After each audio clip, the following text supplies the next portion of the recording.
एक दिन एक युवक अपनी बीमार माँ की विनती को अनसुना कर अपने दोस्तों के साथ बाइक पर सैर सपाटे के लिए निकल पड़ा। उसकी माँ काफी अस्वस्थ थी, फिर भी माँ दुर्गा की अनन्य भक्ति में लीन होकर उन्होंने अपने बेटे से मेडिकल स्टोर से कुछ जरूरी दवाइयाँ लाने को कहा। लेकिन दोस्तों के साथ मस्ती के उत्साह में वह माँ की लाचारी को भूल गया। अभी वह बाइक लेकर हाईवे पर तेज रफ्तार में ही था कि अचानक संतुलन बिगड़ गया। युवक सड़क पर जा गिरा और सामने से आते एक विशाल ट्रक के पहियों के नीचे आते आते बचा। हालांकि उसकी जान तो बच गई, लेकिन जमीन पर रगड़ खाने से उसका हाथ बुरी तरह छील गया और लहूलुहान हो गया। घबराहट में वो तुरंत अस्पताल की ओर भागा। उस अस्पताल में उसकी नजर माँ दुर्गा की एक भव्य प्रतिमा पर पड़ी।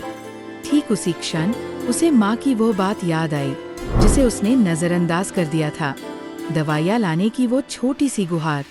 उसे ग्लानि महसूस हुई कि उसकी लापरवाही ने ही उसे इस विपत्ति में डाला है।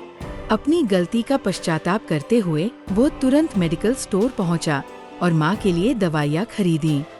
अक्सर हम अपने माता पिता की सीख और उनकी जरूरतों को लापरवाही में नजरअंदाज कर देते हैं, लेकिन जब जीवन हमें ठोकर मारता है तब हमें उनकी बातों की कीमत समझ आती है।